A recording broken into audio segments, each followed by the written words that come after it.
And now we come to the most important part of the puzzle.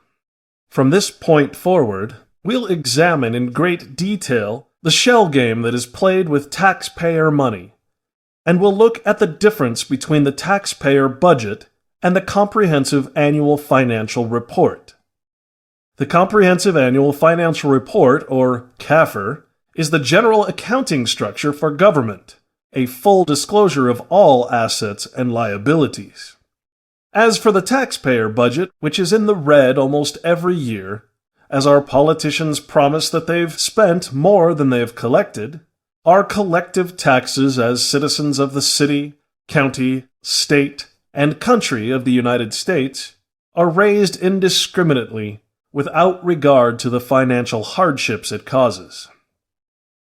But what we must understand is that the taxpayer budget is only a small portion of the government's full financial statement, the Comprehensive Annual Financial Report. The taxpayer budget basically only accounts for the taxes collected from you and me, and the expenditures that the government uses that taxpayer money for within the year. Of course, as an excuse to continuously raise taxes year to year, we find that the thousands and thousands of individual governments throughout the states and the nation always spend more money than they take in. And for the most part, this taxpayer budget is an honest accounting of tax money expenditures.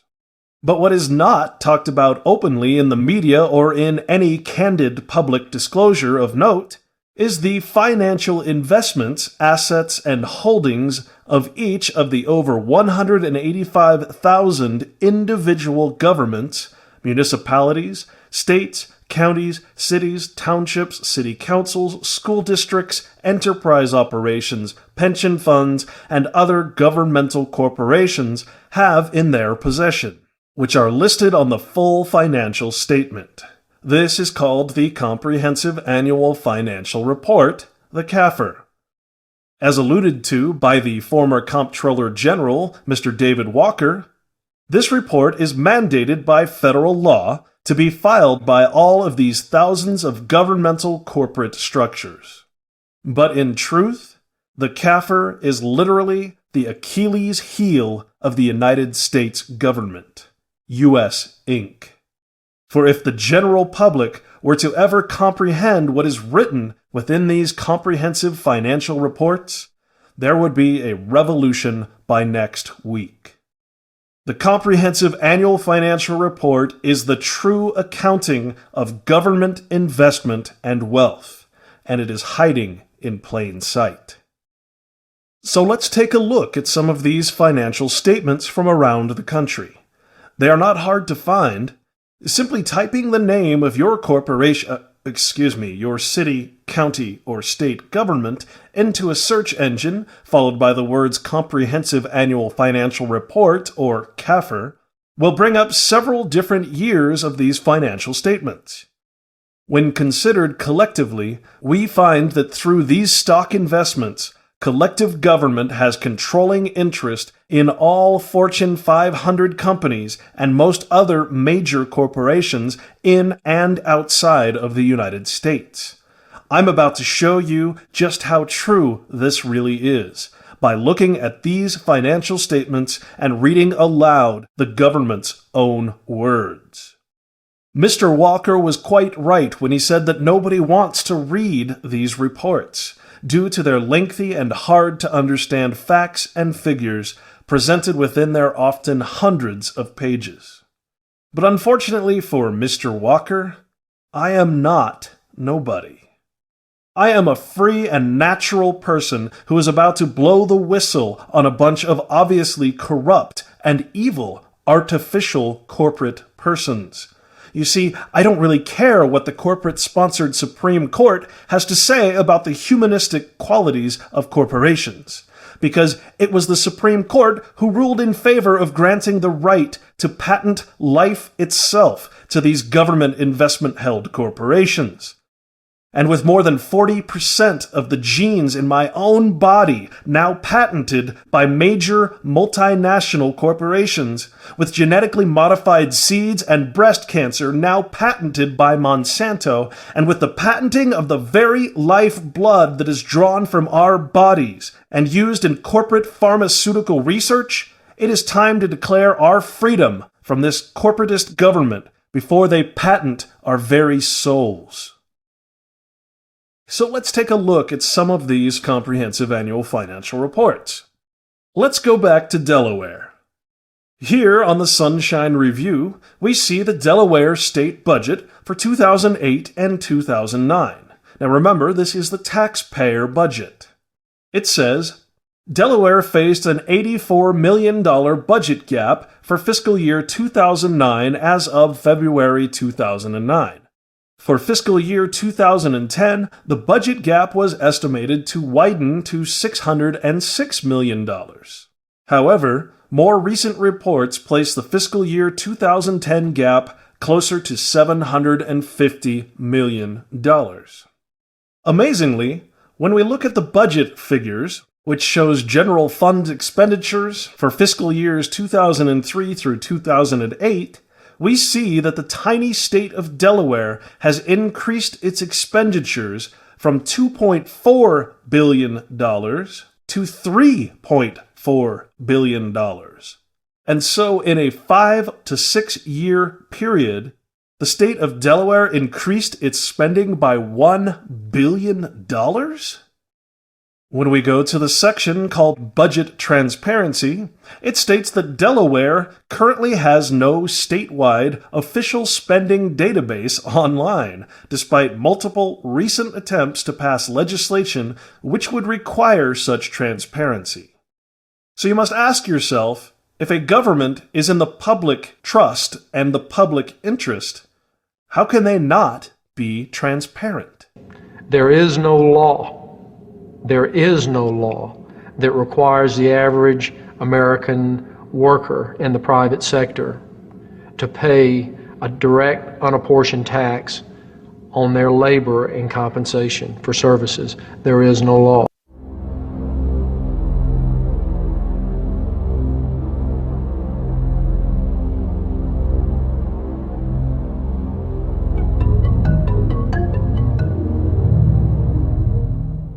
I decided not to eat until my death or until the government agreed to send their experts to meet with the experts from the tax honesty movement. And with the help of Congressman Bartlett, a deal was made. I'm very pleased that through these several trying weeks and now months, that we have secured the agreement of the IRS and the Justice Department, because some of the questions are beyond the purview of IRS, that they will both attend a public symposium where these issues can be formally addressed. Last Thanksgiving, DOJ and IRS notified Congressman Bartlett that they would not participate. Congressman Bartlett then waited until late January. He informed me that he would not be participating. Why do you think you've been able to get away with not paying or filing your income taxes for so long? Well, first of all, I've not gotten away with anything. I'm not hiding from anyone. I'm simply asking the IRS to show me the laws that apparently require me to do these things, and they are suspiciously reticent to answer questions from me. And of course, there are millions of other people, many other organizations who have attempted to get answers. They act very suspiciously when asked to simply sit down at the table with the American people and discuss what their obligations are. Rather than pulling up a chair, they pull out a club. As a matter of fact, David K. Johnston of the New York Times asked Terry Lemons of the IRS, why won't the IRS answer the questions set forth in the petitions from the American people? Mr. Lemons' response was, the government is answering the questions through enforcement actions in the courts. This is a very chilling remark on the government's use of brute force instead of civility and logic. The federal government itself refuses to provide the American people who are coercively being subjected to this extraction of their private property without any underlying legal justification. There is no law that requires the average American worker in the private sector to pay a direct unapportioned tax on their labor and compensation for. In 1933, the United States once again declared bankruptcy. To make all citizens subject to the repayment of a national debt, the bankers chartered a Delaware corporation known as the Bureau of Internal Revenue. But this corporation was illegally masquerading as part of the government, placing them under constant threat of lawsuit.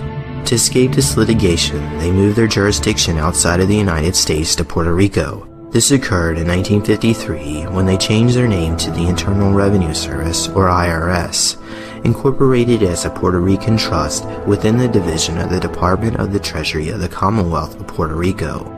Further proof can be found within the United States Code, which lists the IRS as Trust Fund Number 62, the Puerto Rico Special Fund Internal Revenue. This was done to divert all income tax payments to the International Monetary Fund, owned by the various central banks of Europe and North America, which in turn are owned by the Crown of England. There is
We have before us the opportunity to forge for ourselves and for future generations a new world order, a world where the rule of law, not the law of the jungle, governs the conduct of nations.